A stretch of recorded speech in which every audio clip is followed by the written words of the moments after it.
qu'on aille le chercher lui, et qu'il puisse mettre dans nos cœurs ce qu'il a prévu.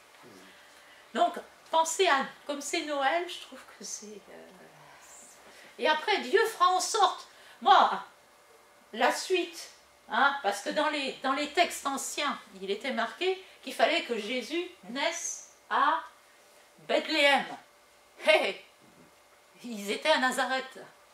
Il y avait un problème, hein. Comment résoudre ce problème? Ben oui. Et il y avait quand même, les textes avaient dit, voilà, hein, il naîtra à Bethléem, hein, c'est marqué, vous lisez dans Isaïe, enfin il y a plein de... Voilà. Dieu a suscité quoi? Un recensement. Voilà. Pas de problème. Mais voilà, et je me dis, ben nous, on se dit, mais Seigneur, comment tu vas faire? Est-ce que c'est notre problème? Non, notre problème, c'est que Dieu pose une question, c'est qu'on réponde oui, et qu'on laisse ce que l'Esprit veut faire dans nos vies, ben voilà, on lui donne sa chance, que le germe puisse enfanter ce qu'il a enfanté. Vous saisissez. Et puis après, Dieu, il est capable de... Moi, je ne sais pas. Hein, il est capable de tout. Hein, un recensement, les miracles. Et quand on aura vraiment cherché la face du Seigneur, Dieu va agir avec puissance. Enfin, moi, je pense. Alors, on va revenir quand même à notre texte. Et il y a une troisième, hein, parce que le combat n'est pas fini. Hein. Donc, elle fait un vœu. Donc Dieu, enfin le Saint-Esprit, il se dit, ça y est, j'ai gagné, son cœur, voilà, elle va rentrer dans la destinée pour, ça va être une servante pour Israël quelque part, elle va enfanter Samuel le prophète.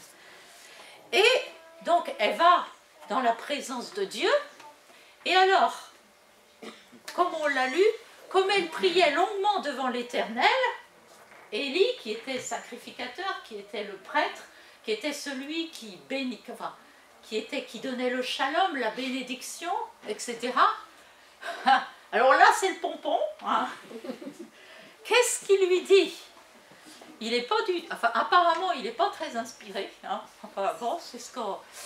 Et en fait, enfin, moi, je crois que Anne, elle était tellement saisie.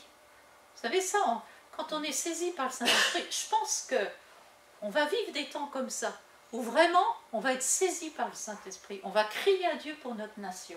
Moi je pense que ça arrive. Vous savez, je suis un peu prophétique, hein, pas mal d'ailleurs. Et je sais ces choses-là, il y a quelque chose qui est en train de... vous savez, quand je vous parle, là, il y a quelque chose qui remue dans vos entrailles, ça comprend. Et en fait, il y a une telle... elle est en prière, mais c'est pas une prière sage. Dans le sens où il pense qu'elle est ivre quand même, enfin bref, quoi. Enfin quand même, hein. Mais je pense que peut-être il y avait des choses qui se passaient, qu'il la voyait peut-être, voilà, elle était, moi je pense qu'elle avait un face-à-face avec Dieu, et que, voilà. Donc, Anne priait intérieurement, ses lèvres bougeaient, mais on n'entendait pas sa voix, donc il y avait vraiment des choses qui se passaient, c'était là. C'était intérieur tout ce qui se passait. Alors Élie, il pense qu'elle est ivre, il l'interpelle. Et il lui dit simplement un mot encourageant. Va cuver ton vin ailleurs. Attendez là. Donc, attendez. Donc ça veut dire, qu'est-ce que je suis en train de dire là quelque part, c'est que même si Dieu, il fait une œuvre, il y aura toujours... des gens pour nous dire, non mais vous êtes complètement chapeau, hein. Qu'est-ce que tu fais là, à répandre ton cœur dans la présence de Dieu? Pourquoi vous vous réunissez là pour crier devant Dieu, pour dire, mais Seigneur, sauve notre nation. Seigneur, l'enfantement, on veut des fils et des filles. On veut des gens dans ta maison. Il faut que ceux qui doivent rentrer, rentrent, Seigneur. Il le faut, Seigneur. Mais vraiment, vous savez, il y en a qui vont venir vous trouver en disant, mais t'as pas autre chose à faire? Ou mais arrêtez, est-ce que vous voyez du résultat? Non mais c'est sûr, c'est des paroles pour décourager, et venant même de celui qui aurait dû l'encourager. C'est ça ce qui est terrible, hein, et c'est ça ce qui fait le plus de mal, parce que Pénina, bon bah c'était, Mais là, c'était comme une confrontation spirituelle, en fait. C'était même celui chez qui elle devait trouver un encouragement, une bénédiction, qui lui disait, mais stop, dehors. Mais ça devait être quelque chose de... Enfin, elle était chassée du temple. Enfin, je trouve que c'est fort comme truc. Enfin, bon, je ne sais pas ce que ça veut dire dans tout, mais moi, je trouve que cette femme-là, elle a du répondant. Là, elle a été touchée par le Saint-Esprit et dit, voilà, elle tient tête à Élie. Je trouve que c'est bien. Elle tient tête simplement en disant la réalité, c'est tout. Hein. Et elle dit, non, mon Seigneur, je ne suis pas ivre, je n'ai pas bu de vin, je ne suis pas alcoolisée, mais je suis malheureuse et j'épanche mon cœur devant l'Éternel. Je répands, j'épanche. Je n'ai pas regardé ce que ça voulait dire épancher, mais ça veut dire... c'est comme si notre cœur, il fondait là.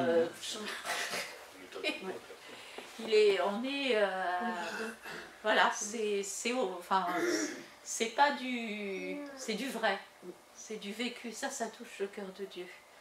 Ne me juge pas mal, et si j'ai... Et puis en plus, il lui dit, ne me juge pas comme une femme perverse, mon cœur débordait de chagrin et de douleur. Est-ce que notre cœur est prêt à se répandre pour notre nation? C'est une question, hein, moi je me la pose aussi. Mais si on continue sur ce que le Saint-Esprit veut dire, il va le faire. C'est dangereux.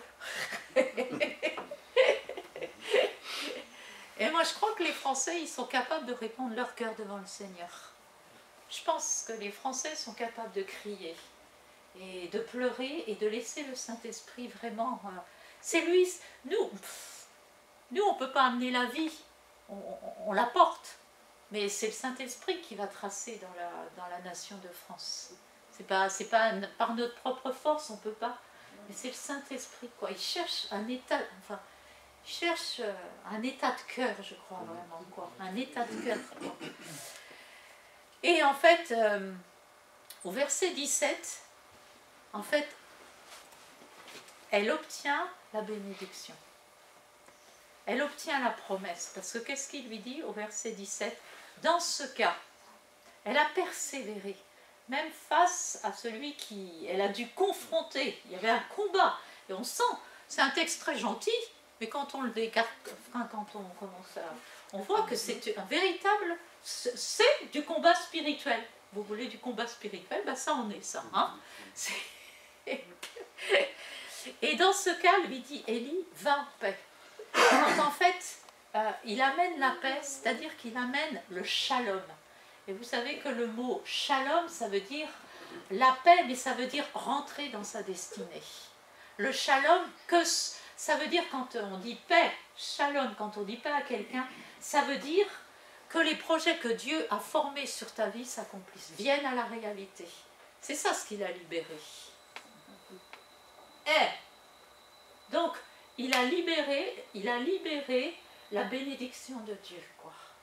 Mais quel combat! Il y a eu du combat, hein, il y a eu vraiment... il y a eu vraiment dans le sens combat, mais pas un combat de cœur. Hein. Donc dans ce cas, lui dit Élie, va en paix et que le Dieu d'Israël exauce la requête que tu lui as adressée. Anne répondit, je me recommande à ta bienveillance. Tout ça, ça s'est passé cette fois. Enfin là, c'est un condensé, ça se passe, enfin un condensé sur le chapitre. Et là, il est dit quelque chose, vous lisez le verset suivant, au verset 18. Donc elle répondit, je me recommande à ta bienveillance. Puis elle s'en alla, se restaura et son visage fut différent. Son visage fut différent. Le face-à-face, ah ben, ça a été chaud. Elle a tout vécu. Mais en fait, on voit qu'elle se restaure. Elle qui prenait jamais. C'est-à-dire qu'elle est, je dirais qu'elle est quelqu'un d'autre. Enfin, il y a quelque chose qui l'a changé. Son visage fut différent. Je pense qu'il y a quelque chose, elle porte déjà la vie. C'est comme, je dirais, un peu, comment dire, Marie, le Saint-Esprit va te couvrir. Bon, là, ça sera pas le Saint-Esprit. Enfin, Si, elle a dû enfanter le prophète, enfin, cette dimension de la destinée d'Israël. Elle a été beaucoup plus loin qu'un simple enfant, hein. C'est ça ce qui est important. Et elle s'en alla se restaurer, et son visage fut différent. On sent que... Oh ben c'est Elkana qui devait être content. Parce qu'il ne savait pas trop, c'était un désastre pour lui. Il savait qu'à chaque fois, il y en a une qui taperait sur l'autre, que sa femme bien-aimée, Anne, 36, tête de 36 pieds de je ne sais pas quoi, de large, de long. C'était une épreuve. Et là, le lendemain de bon matin, Elkana et sa famille se prosternèrent devant l'Éternel. En fait, vraiment, ils ont une attitude de reconnaissance. Ils y vont ensemble. Alors, elle a dû lui raconter, je ne sais pas, on peut dire tout ce qu'on veut. Enfin, je pense que moi, j'aurais pas tenu ça secret. Bon. Parce que quand même, on ne se rend pas compte, mais il y a eu un vécu extraordinaire. Il y a quelque chose d'extraordinaire qui s'est passé, là, de la présence de Dieu, du travail du Saint-Esprit. Donc, ils se prosternèrent, puis ils rentrèrent chez eux. Elkana s'unit à Anne, sa femme, et l'Éternel intervint en sa faveur.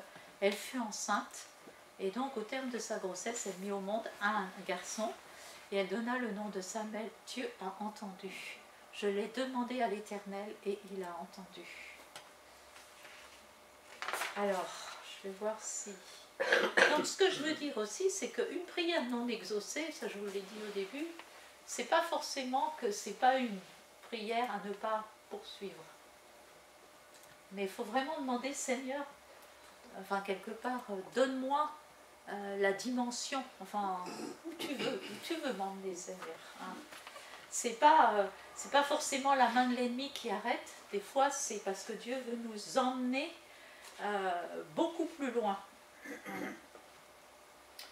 Donc c'est ce que je vous ai dit.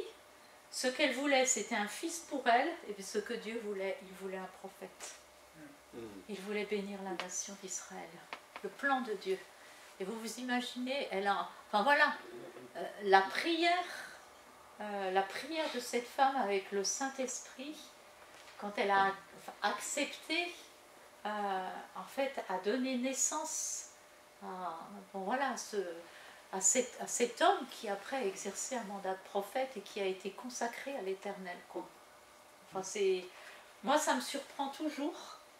Et moi, j'ai vraiment envie de nous encourager dans le sens où, quelque part, en fait, il y a un prix à payer.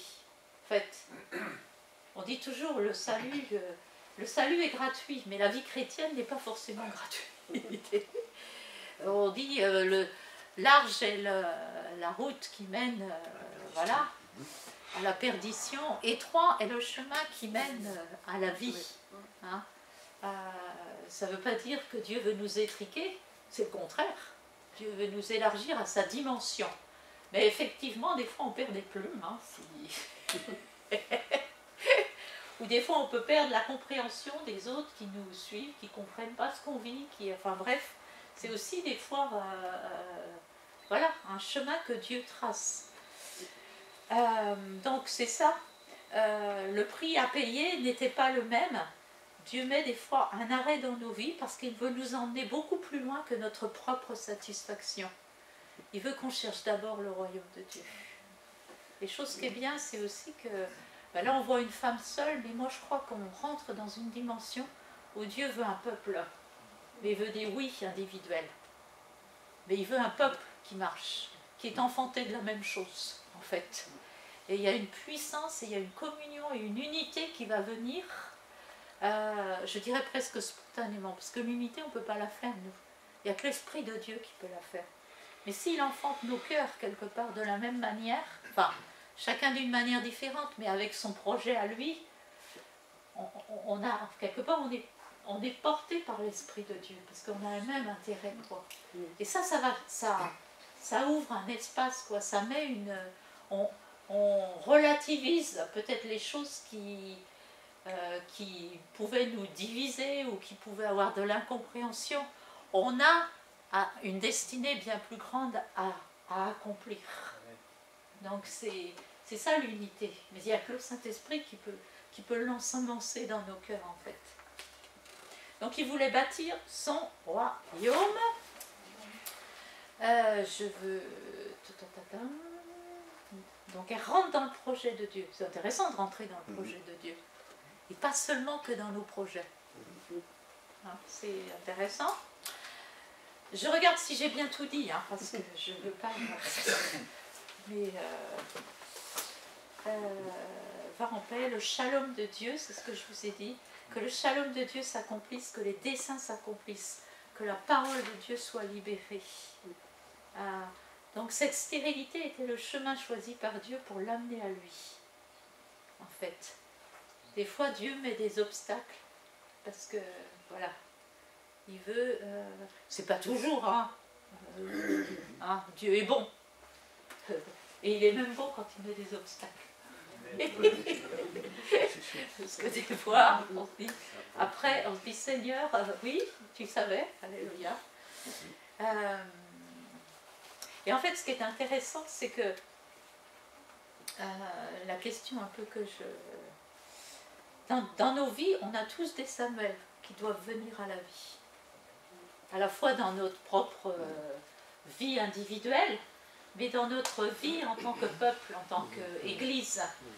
Et on a, je pense qu'il y a des petits Samuel, enfin Samuel c'est voilà, et on a aussi à apprendre à les mettre au monde, si on veut, hein, à les amener à la vie, mais ensemble, on est appelé aussi à amener vraiment la vie sur la nation, quoi. Parce qu'on n'y arrivera jamais en individu.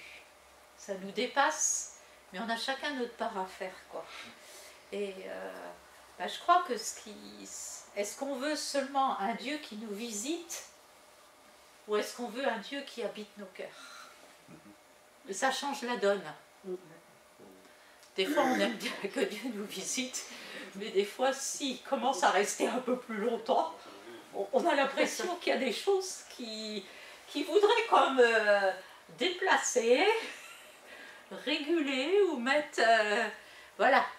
Et je me dis, est-ce qu'on veut que Dieu visite notre pays de France, ou est-ce qu'on veut que Dieu habite notre pays de France? Voilà. Mais d'abord, Dieu pose la question à son peuple, et il dit, est-ce que tu veux être visité? Donc il est d'accord de nous visiter. Est-ce que tu veux être béni? Il est tout à fait d'accord de nous bénir en tant qu'individu, en tant que famille, enfin... Ou est-ce que tu veux aussi que j'habite parmi mon peuple? Souvenez-vous, combien de fois dans la Bible c'est dit, je serai votre Dieu, et vous serez mon peuple, et j'habiterai au milieu de vous. Il n'est pas dit, je vous visiterai. Il est Dieu, ce qu'il veut, c'est habiter. Vous savez, quelqu'un qui habite, ça veut dire qu'il a... Quelque part, quand on est habitant,